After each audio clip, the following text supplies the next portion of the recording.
Our top story on World DNA. Russia is moving ahead with a plan to deploy tactical nuclear weapons in Belarus. And Lukashenko says that the warheads may already be on the move. Putin has repeatedly warned that Russia, which has more nuclear weapons than any other country, will use all means to defend itself. He has cast the Ukraine war as a battle for the survival of Russia against an so-called aggressive West. Here's a look at what the tactical nuclear weapons are and the key elements of the Russia-Belarus agreement. First, let's take a look at what are these tactical nuclear weapons. Now, tactical nukes typically refer to short-range weapons which can be used in the battlefield. These could be land-based missiles with a range of less than 500 kilometers. So these could be tactical nuclear weapons. Also air and sea-launched weapons with a range of less than 600 kilometers. So these are the tactical nuclear weapons. They constitute a large percentage of the arsenals of the nuclear weapon states. So tactical nukes are the major part of the nuclear arsenal of the nuclear powered states. Now, this category, in fact, is the least regulated one of nuclear weapons covered in the arms control agreements. Now, tactical nukes are subject to an informal regime. That's the unilateral parallel declarations made by George Bush and Gorbachev in the fall of 1991. Now, in some respects, tactical nukes are more dangerous than the strategic nuclear weapons. Why?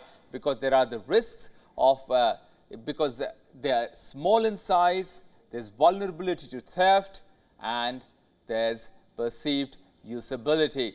So those are the risks as far as tactical nuclear weapons are concerned. Now,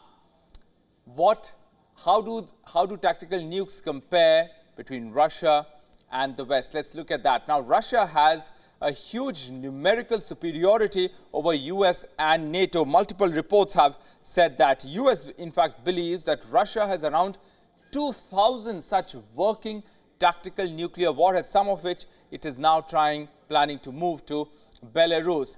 US, meanwhile, has around 200 tactical nuclear weapons. That's what reports suggest, half of which are at the bases in Europe. So Russia having an advantage there as far as tactical nukes are concerned. Now, what is Russia trying to do here? Russia and Belarus have signed an agreement where Russia wants to move the tactical nuclear weapons to Belarus. Now, this is Kremlin's first deployment of such tactical nukes outside of Russia since the 1991 fall of the Soviet Union. US is saying that US has in fact condemned this move by Russia, but is saying that it has no intention of altering its own position on tactical nuclear weapons. The State Department is saying that there are no signs at the moment that Russia is preparing to use a nuclear weapon. That's what is the assessment of the US State Department. All right, let's go ahead and look. Let's in fact first, before we move ahead on the graphics, let's in fact listen into what Lukashenko is saying. Началось перемещение ядерных боеприпасов. Уже началось. Уже началось? Оно уже в Беларуси. Возможно, я приеду, посмотрю. Now, let's move ahead on that graphic that we were showing you. What does this Russia-Belarus agreement all about and what are its implications? Let's remember that. Belarus has borders with 3 NATO members. That's key to this because it shares borders with Poland, Lithuania, and Latvia. Now, this non-proliferation of nuclear weapons, this treaty that was signed, it says that no nuclear power can transfer nuclear weapons or technology to a non-nuclear power. Remember, Belarus is a non-nuclear power, but there is a loophole which Russia is trying to exploit. That treaty does allow for the weapons to be deployed outside borders. Remember, you can't transfer the weapons, but you can deploy provided that the weapons are under the nuclear power's control. Here, the weapons are in Russia's control. Russia is saying, we will decide how to use the weapons, when to use the weapon, if to use the weapons. It is under Russia's control, so they can deploy the weapons outside the borders, but it has to remain in Russia's control. So that's the loophole which Russia here is trying to exploit. Let's go across to our guest joining us today. We are now being joined by John Ereth, Senior Policy Director for the Center for Arms Control and Non-Proliferation in Washington. Sir, thanks very much for speaking to us. Thank you very much for inviting me. Sir, I want to begin by asking you, how do you see this latest move by Russia formalizing the deployment of Moscow's tactical nuclear weapons on the Belarusian territory? Does this raise the risk of a nuclear war?